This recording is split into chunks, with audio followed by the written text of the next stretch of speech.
5 قسم کی عورتوں پر روزہ رکھنا جائز نہیں، بلکہ ان کو اللہ کی طرف سے چھوٹ دے دی گئی ہے۔ وہ روزہ چھوڑ بھی دیں، روزہ نہ بھی رکھیں تو ان کو کوئی گناہ نہیں ملے گا، بلکہ روزہ چھوڑنا عبادت ہی شمار ہوگا۔ ان 5 قسم کی عورتوں میں سب سے پہلی عورت یہ ہے۔ محترم ناظرین، کبھی آپ نے سوچا کہ رمضان جیسا بابرکت مہینہ جس میں ہر مومن روزہ رکھنے کی کوشش کرتا ہے، اسی رمضان میں کچھ لوگ ایسے بھی ہوتے ہیں جنہیں خود اللہ تعالیٰ کی طرف سے روزہ نہ رکھنے کی باقاعدہ اجازت دی گئی ہے۔ حیران کن بات یہ ہے کہ اگر وہ روزہ چھوڑ بھی دیں تو نہ ان پر کوئی گناہ ہوتا ہے اور نہ ہی وہ اللہ کی ناراضگی کا شکار بنتے ہیں۔ جی ہاں، شریعت اسلامیہ میں اللہ تعالیٰ نے اپنی بے پناہ رحمت اور حکمت کے تحت کچھ خاص حالتوں کے لیے خصوصی رعایت رکھی ہے۔ یہ وہ حالات ہیں جن میں عبادت چھوڑنا نافرمانی نہیں بلکہ اللہ کے حکم پر عمل کرنا ہوتا ہے۔ لیکن افسوس، بہت سی خواتین اس مسئلے سے ناواقف ہوتی ہیں۔ بعض اوقات وہ مجبوری کے باوجود روزہ رکھ لیتی ہیں اور بعض بے وجہ احساس گناہ میں مبتلا رہتی ہیں۔ آج کی اس ویڈیو میں ہم پردہ اٹھائیں گے ان 5 عورتوں سے متعلق جن میں عورت کو روزہ چھوڑنے کی مکمل شرعی اجازت دے دی گئی ہے۔ یہ کوئی کمزوری نہیں، یہ اللہ کی رحمت ہے۔ یہ کوئی کوتاہی نہیں، یہ شریعت کی آسانی ہے۔ مگر یاد رکھیں، ہر رعایت کی اپنی حدود اور شرائط بھی ہوتی ہیں جنہیں جاننا بے حد ضروری ہے۔ آخر وہ کون سی 5 عورتیں ہیں؟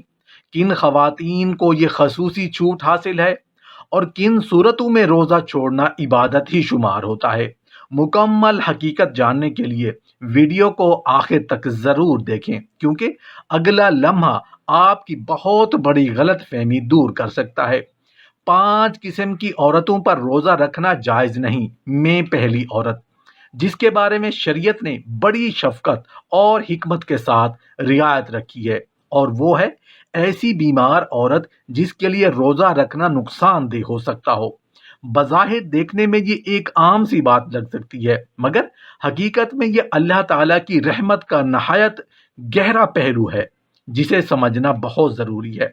اگر کسی عورت کو ایسا مرض لاحق ہو جس میں بھوک اور پیاس برداشت کرنا اس کی صحت کو بگاڑ سکتا ہو یا اس کی بیماری میں اضافہ ہونے کا حقیقی اندیشہ ہو، تو ایسی حالت میں اسلام اسے اپنے آپ کو مشقت میں ڈالنے کا حکم نہیں دیتا، بلکہ شریعت کا اصول یہ ہے کہ جہاں نقصان یقینی یا غالب گمان ہو وہاں عبادت کی صورت بدل جاتی ہے۔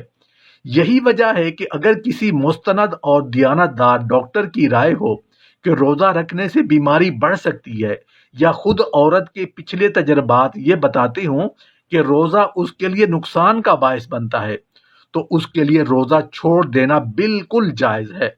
یہاں ایک نہایت اہم نقطہ سمجھ لیجئے، ایسی عورت اگر روزہ نہیں رکھتی تو وہ گنہگار نہیں ہوتی، بلکہ بعض صورتوں میں روزہ چھوڑ دینا ہی اس کے لیے بہتر بلکہ ضروری ہوتا ہے، کیونکہ اسلام جان کی حفاظت کو مقدم رکھتا ہے۔ اللہ تعالیٰ اپنے بندوں کو تکلیف میں دیکھنا نہیں چاہتے، اسی لیے بیماری کی حالت میں یہ آسانی عطا فرمائی گئی ہے۔ البتہ اس رعایت کا مطلب یہ نہیں کہ روزہ ہمیشہ کے لیے معاف ہو گیا۔ جب وہ خاتون صحت یاب ہو جائے اور روزہ رکھنے کے قابل ہو جائے تو رمضان کے چھوٹے ہوئے روزوں کی قضا بعد میں ادا کرنا لازم ہوتی ہے۔ یہی شریعت کا متوازن نظام ہے، نہ بے جا سختی نہ بے جا نرمی۔ پس اگر کوئی عورت واقعی بیماری کی وجہ سے روزہ چھوڑتی ہے تو وہ محروم نہیں بلکہ اللہ کی دی ہوئی رخصت پر عمل کر رہی ہوتی ہے۔ اور یاد رکھیں، اللہ کی دی ہوئی رخصت کو قبول کرنا بھی بندگی ہی کی ایک صورت ہے۔ دوسری وہ عورت ہے جس کے لیے شریعت نے نہایت نرمی اور ماں کی ذمہ داریوں کو سامنے رکھتے ہوئے خصوصی آسانی رکھی ہے، اور وہ ہے دودھ پلانے والی عورت جسے اپنے بچے کے لیے دودھ کم ہونے کا اندیشہ ہو۔ بظاہر یہ ایک معمولی خدشہ لگ سکتا ہے، مگر شریعت کی نگاہ میں ایک معصوم جان کی ضرورت بہت بڑی اہمیت رکھتی ہے۔ سوچئے، ایک ماں اپنے ننھے بچے کی مکمل غذا کا واحد ذریعہ ہوتی ہے۔ اگر روزہ رکھنے کی وجہ سے اس کے جسم میں پانی اور غذائیت کی کمی ہو جائے تو اس کے نتیجے میں دودھ کم ہونے لگے تو سب سے پہلے اثر بچے پر پڑتا ہے۔ اسی لیے اسلام نے یہاں سختی نہیں بلکہ رحمت کا دروازہ کھولا ہے۔ اگر کسی دودھ پلانے والی ماں کو اپنے تجربے، جسمانی کمزوری یا قابل اعتماد ڈاکٹر کے مشورے سے یہ غالب گمان ہو جائے کہ روزہ رکھنے سے دودھ متاثر ہوگا اور بچے کی صحت کو نقصان پہنچ سکتا ہے، تو ایسی صورت میں اس کے لیے روزہ مؤخر کرنا بالکل جائز ہے۔ وہ چاہے تو اس رعایت سے فائدہ اٹھا سکتی ہے اور اس پر کوئی گناہ نہیں ہوگا۔ یہ بات بھی ذہن میں رہے کہ یہ چھوٹ سستی کے لیے نہیں بلکہ حقیقی ضرورت کے لیے ہے۔ اگر واقعی بچے کی غذائی ضرورت متاثر ہونے کا خدشہ ہو تبھی یہ رخصت اختیار کی جاتی ہے، اور جب حالات بہتر ہو جائیں، بچہ بڑا ہو جائے یا ماں خود کو روزے کے قابل محسوس کرے تو رمضان کے چھوڑے ہوئے روزوں کی قضا بعد میں ادا کرنا ضروری ہوتی ہے۔ یہ ہے اسلام کا حسین توازن، جہاں ماں کی عبادت بھی محفوظ ہے اور بچے کا حق بھی ضائع نہیں ہونے دیا جاتا۔ لہٰذا اگر کوئی دودھ پلانے والی ماں مجبوری کے تحت روزہ مؤخر کرتی ہے تو وہ کسی کوتاہی میں نہیں بلکہ اللہ کی عطا کردہ آسانی کو قبول کر رہی ہوتی ہے، اور یقین رکھیں رب اپنے بندوں کی نیتوں کو خوب جانتا ہے۔ تیسری وہ خاتون ہے جس کے لیے شریعت نے خاص شفقت کے ساتھ آسانی رکھی ہے، اور وہ ہے حاملہ عورت جسے اپنی جان یا اپنے ہونے والے بچے کے لیے خطرہ محسوس ہو۔ یہ وہ نازک مرحلہ ہوتا ہے جہاں ایک نہیں بلکہ دو زندگیاں ایک جسم سے وابستہ ہوتی ہیں۔ اسی لیے اسلام یہاں غیر معمولی حکمت کے ساتھ رہنمائی دیتا ہے۔ غور کیجئے، حمل کے دوران عورت کا جسم پہلے ہی اضافی بوجھ برداشت کر رہا ہوتا ہے۔ اگر روزہ رکھنے کی وجہ سے شدید کمزوری، پانی کی کمی، چکر یا کسی اور طبی پیچیدگی کا اندیشہ پیدا ہو جائے تو شریعت ایسی خاتون کو خود کو مشقت میں ڈالنے کا حکم نہیں دیتی، بلکہ جہاں حقیقی خطرہ ہو وہاں اللہ تعالیٰ نے واضح رعایت عطا فرمائی ہے۔ اگر حاملہ عورت کو اپنے ذاتی تجربے، جسمانی علامات یا کسی مستند ڈاکٹر کے مشورے سے یہ غالب گمان ہو جائے کہ روزہ رکھنے سے اس کی صحت متاثر ہو سکتی ہے یا بچے کی نشو و نما پر برا اثر پڑ سکتا ہے تو ایسی صورت میں اس کے لیے روزہ چھوڑ دینا جائز ہے۔ یاد رکھیں یہ کمزوری نہیں بلکہ اللہ کی دی ہوئی رخصت سے فائدہ اٹھانا ہے۔ البتہ اس سہولت کا مطلب یہ نہیں کہ روزے ہمیشہ کے لیے معاف ہو گئے۔ جب وہ خاتون بچے کی پیدائش کے بعد اور صحت بحال ہونے پر خود کو روزہ رکھنے کے قابل پائے تو رمضان کے چھوٹے ہوئے روزوں کی قضا ادا کرنا لازم ہوتی ہے۔ یہی شریعت کا متوازن اور رحمت بھرا نظام ہے۔ پس اگر کوئی حاملہ عورت حقیقی خدشے کی بنیاد پر روزہ مؤخر کرتی ہے تو وہ کسی گناہ میں مبتلا نہیں ہوتی بلکہ وہ اللہ کی عطا کردہ آسانی کو قبول کر رہی ہوتی ہے۔ یاد رکھیں اللہ تعالیٰ اپنے بندوں پر سختی نہیں چاہتے بلکہ آسانی چاہتے ہیں، خاص طور پر وہاں جہاں ایک نئی زندگی کی حفاظت کا معاملہ ہو۔ چوتھی وہ عورت ہے جس کے بارے میں شریعت کا حکم نہایت واضح اور قطعی ہے، اور وہ ہے حالت حیض میں موجود عورت۔ یہ وہ کیفیت ہے جو ہر بالغ عورت کی فطری زندگی کا حصہ ہے، اور اسلام نے اس طبعی حالت کو پوری حکمت کے ساتھ مد نظر رکھا ہے۔ جب کسی عورت کو ماہواری شروع ہو جائے تو اس پر روزہ رکھنا جائز نہیں رہتا۔ یہاں اہم بات یہ ہے کہ یہ ممانعت کسی کمی یا محرومی کی وجہ سے نہیں بلکہ اللہ تعالیٰ کی طرف سے دی گئی ایک واضح شرعی ہدایت ہے۔ اس حالت میں جسم پہلے ہی ایک خاص جسمانی تبدیلی اور کمزوری سے گزر رہا ہوتا ہے۔ اسی لیے شریعت نے عبادت کے طریقے میں عارضی نرمی عطا فرمائی ہے۔ اگر کوئی عورت حیض کی حالت میں روزہ رکھنے کی کوشش بھی کرے تو شرعی اعتبار سے وہ روزہ معتبر نہیں ہوتا، یعنی بظاہر بھوکا پیاسا رہنے کے باوجود اسے روزے کا ثواب حاصل نہیں ہوگا۔ اسی لیے فقہا نے وضاحت کی ہے کہ ایسی صورت میں روزہ رکھنا درست طریقہ نہیں بلکہ حکم شریعت کے خلاف ہے۔ البتہ یہاں ایک اور پہلو سمجھنا ضروری ہے۔ حیض ختم ہونے اور پاکی حاصل ہونے کے بعد اس عورت پر رمضان کے چھوٹے ہوئے روزوں کی قضا رکھنا لازم ہوتی ہے۔ یعنی اسلام نے عبادت کو مکمل طور پر ساکت نہیں کیا بلکہ مناسب وقت تک مؤخر کیا ہے۔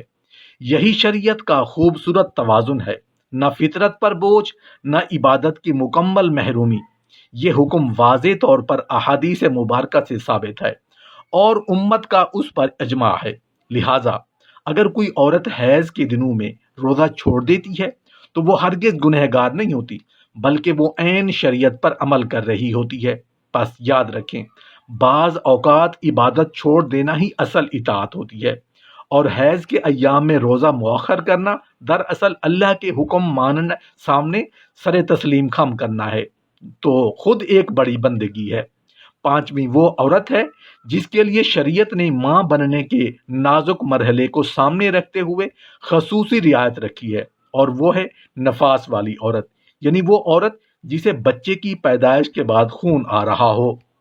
یہ وقت عورت کی جسمانی کمزوری اور بحالی کا مرحلہ ہوتا ہے، اسی لیے اسلام یہاں غیر معمولی آسانی عطا کرتا ہے۔ ولادت کے بعد آنے والا خون نفاس کہلاتا ہے۔ جب تک یہ کیفیت جاری رہے اس دوران عورت پر روزہ رکھنا جائز نہیں ہوتا۔ شریعت کا اصول یہاں بالکل واضح ہے کہ نفاس کی حالت میں عبادت کا طریقہ وقتی طور پر بدل جاتا ہے۔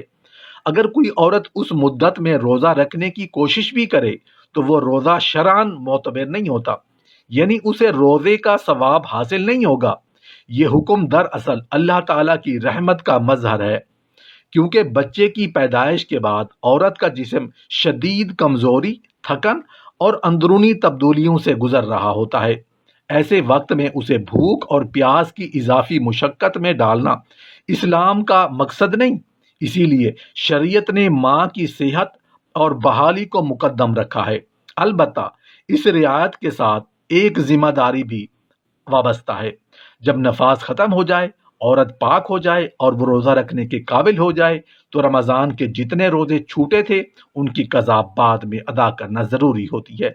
یوں عبادت ساکت نہیں ہوتی بلکہ مناسب وقت تک مؤخر کر دی جاتی ہے۔ لہٰذا اگر کوئی عورت نفاس کے دنوں میں روزہ نہیں رکھتی تو وہ ہرگز گنہگار نہیں ہوتی بلکہ وہ اللہ کی دی ہوئی رخصت پر عمل کر رہی ہوتی ہے۔ یاد رکھیں، ماں بننے کے اس نازک مرحلے میں شریعت کی اس آسانی کو قبول کرنا بھی بندگی ہی کی ایک خوبصورت صورت ہے۔ محترم ناظرین، اللہ تعالیٰ کی ذات سراسر رحمت، شفقت اور مہربانی کا سمندر ہے۔ وہ الرحمن ہے، یعنی بے حد مہربانی فرمانے والا، اور وہ الرحیم ہے، یعنی بار بار رحم فرمانے والا۔ اس کی رحمت کسی ایک گروہ، کسی ایک وقت یا کسی ایک حالت تک محدود نہیں، بلکہ اس کی مہربانی پوری کائنات کو اپنے حصار میں لیے ہوئے ہے۔ انسان جب اپنی زندگی کے نشیب و فراز پر نظر ڈالتا ہے تو اسے ہر موڑ پر رب کی نرمی، اس کی آسانی اور اس کی شفقت کے جلوے نظر آتے ہیں۔ سوچئے، ایک ماں اپنے بچے سے کتنی محبت کرتی ہے۔ وہ راتوں کو جاگتی ہے، اپنی نیند قربان کرتی ہے، اپنی خواہشیں چھوڑ دیتی ہے، مگر اپنے بچے کو تکلیف میں نہیں دیکھ سکتی۔ لیکن ہمارے رب کی محبت اس سے بھی کہیں زیادہ ہے۔ احادیث میں آتا ہے کہ اللہ تعالیٰ اپنے بندوں پر ماں سے بھی بڑھ کر رحم فرمانے والا ہے، یعنی وہ محبت جسے ہم دنیا میں سب سے بڑی سمجھتے ہیں، رب کی رحمت اس سے بھی بڑھ کر ہے، بلکہ کئی گنا زیادہ وسیع اور گہری ہے۔ اللہ تعالیٰ ہرگز نہیں چاہتا کہ اس کی مخلوق بے جا پریشانی میں پڑے، نہ وہ اپنے بندوں کو ایسی مشقت میں دیکھنا پسند کرتا ہے جو ان کی طاقت سے باہر ہو۔ اسی لیے دین اسلام میں جگہ جگہ آسانیاں رکھی گئی ہیں۔ جہاں طاقت ہو وہاں حکم ہے، جہاں مجبوری ہو وہاں رعایت ہے۔ یہ توازن کسی انسانی سوچ کا نتیجہ نہیں بلکہ رب رحیم کی حکمت کا مظہر ہے۔ پھر جب ماہ رمضان آتا ہے تو گویا آسمانوں سے رحمتوں کی بارش شروع ہو جاتی ہے۔ یہ وہ مہینہ ہے جسے برکتوں، مغفرتوں اور رحمتوں کا موسم کہا جاتا ہے۔ اس مہینے میں نیکی کا اجر کئی گنا بڑھا دیا جاتا ہے، گناہوں کی معافی کے دروازے کھول دیے جاتے ہیں، اور بندوں کو اپنے رب کے قریب آنے کے بے شمار مواقع عطا کیے جاتے ہیں۔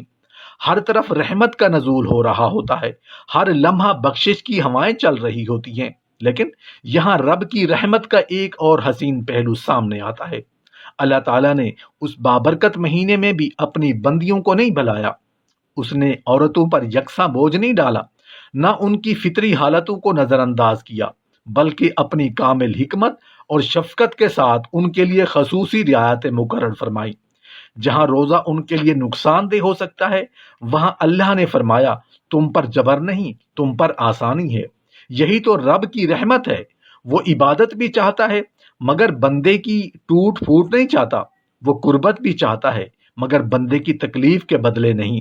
اس لیے بیماری، حمل، دودھ پلانے، حیض و نفاس جیسی حالتوں میں عورت کو روزہ مؤخر کرنے کی اجازت دی گئی ہے۔ یہ محرومی نہیں، یہ اللہ کی طرف سے محبت بھرا تحفہ ہے۔ یہ کمی نہیں، یہ رب کی خاص نظر کرم ہے۔ حقیقت یہ ہے کہ اللہ تعالیٰ اپنے بندوں سے سختی نہیں بلکہ آسانی چاہتا ہے۔ وہ چاہتا ہے کہ اس کی مخلوق سکون میں رہے، تندرست رہے اور اس کی عبادت محبت اور اطمینان کے ساتھ کرے۔ اگر وہ چاہتا تو کسی کو بھی کوئی رعایت نہ دیتا، مگر اس کی صفت ہی رحمت ہے، اس کی شان ہی نرمی ہے، اس کا انداز ہی شفقت ہے۔